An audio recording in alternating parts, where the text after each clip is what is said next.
Alright YouTube, hello, thank you for watching. Anyone that watched my video yesterday might have noticed that my lights were flickering up here in the push buttons, and that really didn't surprise me a bit. When you come back here to the back, look what's actually powering those light bulb sockets. You'll see that all there is this cheap piece of tin right here, just kind of half-ass laying over the edge of these pins, one pin on each side, one contact going up, one contact going up to the bulb socket. They're all bent astray, and they're not even putting any pressure at all on the pins. You can kind of see down in there and see what I mean. Me being the fanatical person I am about lights and something, just on a kind of a personal note, I have a severe intolerance to LED lighting, so I put a lot of weight on lights. It would not really surprise me if there was somewhere between 10 and, hell, who knows, ohms of resistance between these connection points. It really wouldn't surprise me at all. So what I did here is just take one of these blades. This seems to work pretty good, kind of an offset blade, and scrape the very top of the pins. And this here is kind of junk, tin something. It's probably tin plated. It solders pretty well. But the key is not to overheat it and not try to over solder it.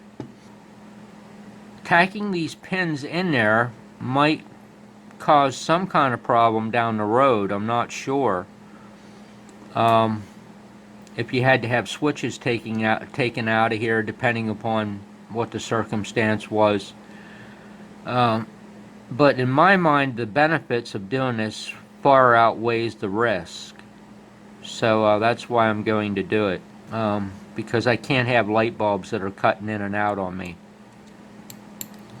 So if you just kind of scrape the top of the pin here and get it real clean, just where the contact point is. You don't have to do any more than that. Just a small area, the whole top of the pin, and just a small spot there. And then what I would do, what I used here was this very, very long conical tip.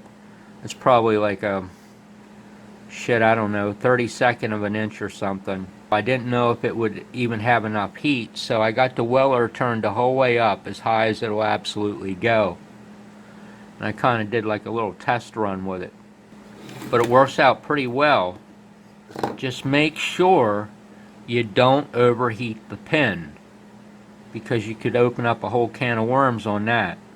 So what I would do would be to try to position this tip so that a slightly higher percentage of the heat is on this connection here as opposed to actually the pin, if that makes any sense at all.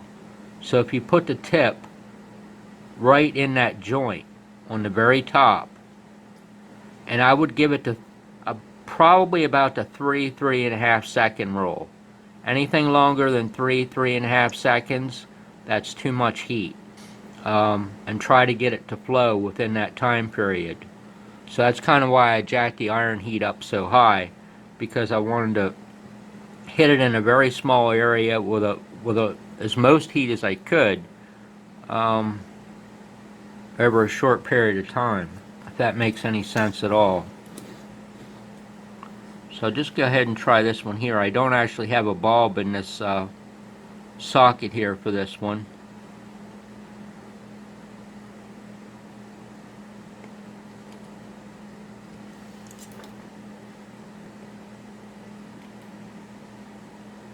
I got that.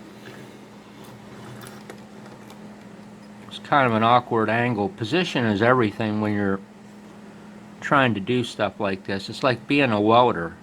You can't weld if you're if you're not in the right spot. All your shit's gonna fall apart on you.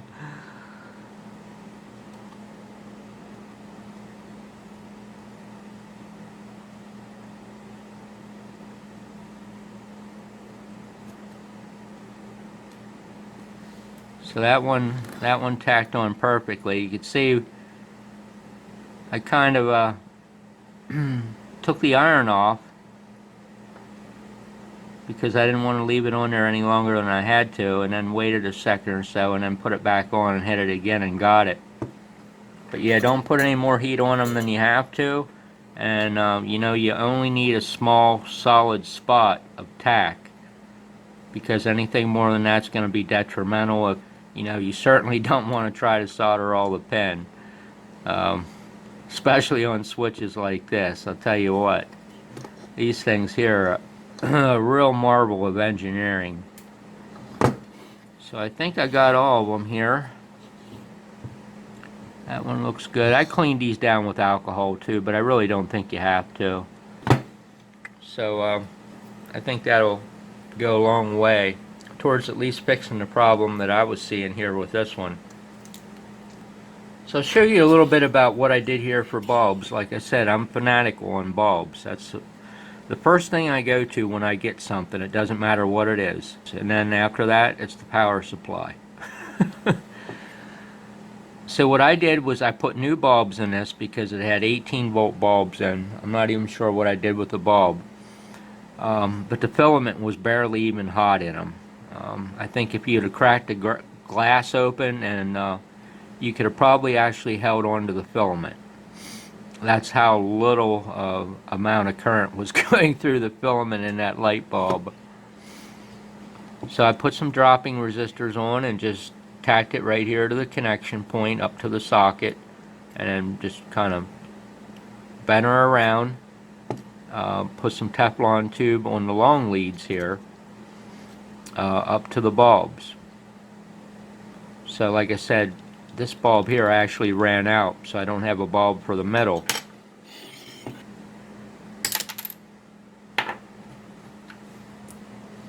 So you can see about what the height difference is between the original bulb in the socket and what my bulbs are here. Make sure these are both completely in. You just have to watch the bulb depth, because the switches do go in and out. So mine are just a little bit closer to this, but I don't think it's going to be a problem by any means. So this is the piece of junk that was in there, and I do understand why they put these in. I really truly do. But I'm not going to go into why they would have done this. This is an 18 volt at 40 milliamps. So if you were running this completely wide open, that'd be a 720 milliwatt bulb. But of course you're not, because I mean, most people are only running 14 volts into their amp. So the light output on this is very, very low. So these are the bulbs that I used. These are JKL 2178s. They're Mauser 560-2178s. They're 8 volts at 85 milliamps. 1.89 is the lumens on them, and the candle power is 0.15. So I don't have any more of them, unfortunately, to show you what they look like.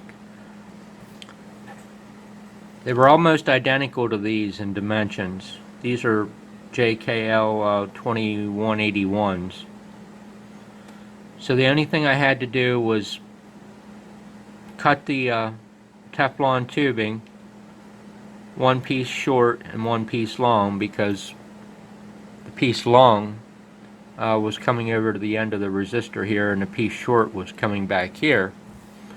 Put the Teflon tube on after I got the right dimensions on that, and then I built this up with heat shrink, so that the heat shrink diameter would be pretty much about the same diameter as what the bulb socket was.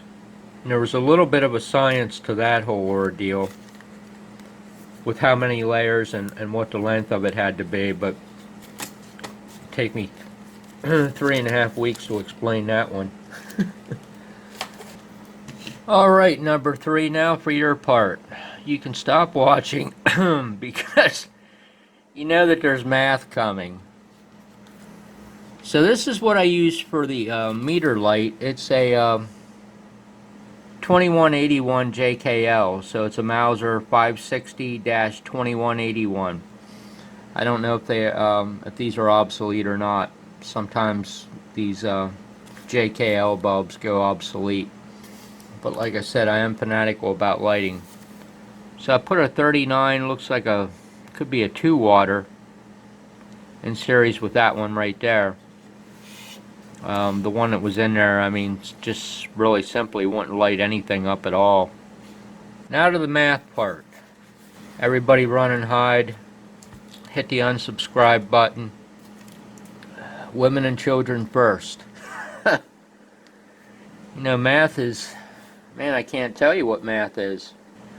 So how do you figure a dropping resistor? Well, in my mind, being able to calculate a dropping resistor is probably the most useful thing there is in the entire world of electronics. So we got a 13.8 volt supply, and we need a dropping resistor because this light bulb is 6.3 volts. I mean, this is super simple stuff. I hope this doesn't sound bad by me saying this, but this really isn't even what I consider to be math. You gotta know this stuff in order to so there's a 6.3 volt light bulb at 200 milliamps. So we know we want 6.3 volts here. And we know that we have 13.8 volts there. I mean, I'm sorry, but anyone that doesn't know this, I mean, please pay attention. I mean, this is super useful stuff. It really is. I mean, you can't determine the current on a light bulb, an LED, a million other things, a relay coil. I mean, I could go on and on forever. So take the 13.8 and subtract the 6.3. So we want to drop 7.5 volts across that resistor.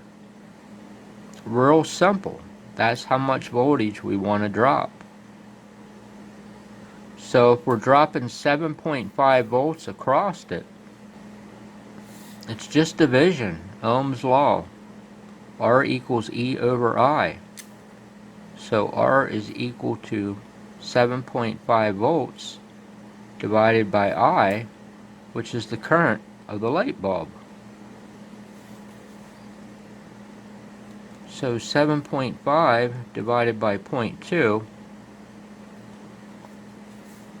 is 37.5 ohms.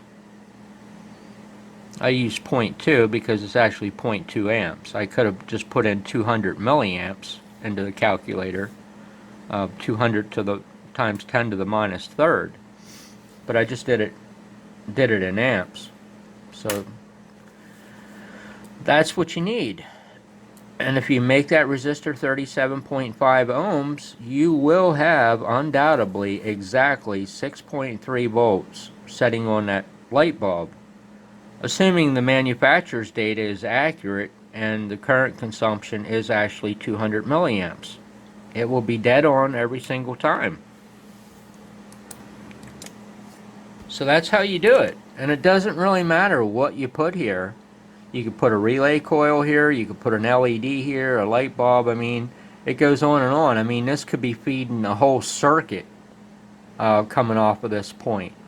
And you could need a dropping resistor to limit the current in case something burns up on this line. And, so it doesn't matter.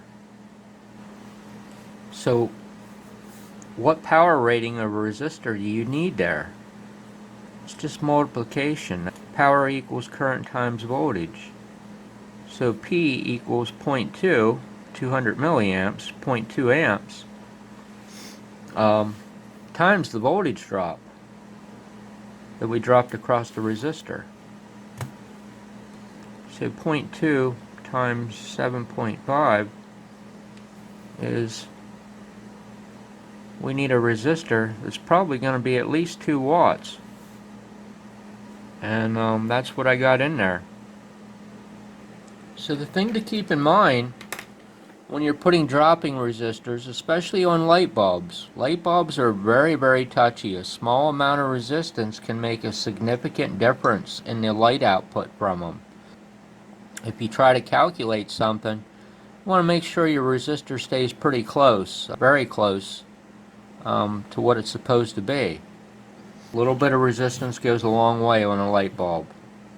So I ended up using a 39 ohm just because that's what I had. So I didn't have a problem with cutting the current back on that a little bit. So this light bulb there isn't going to be burning at a full 200 milliamps.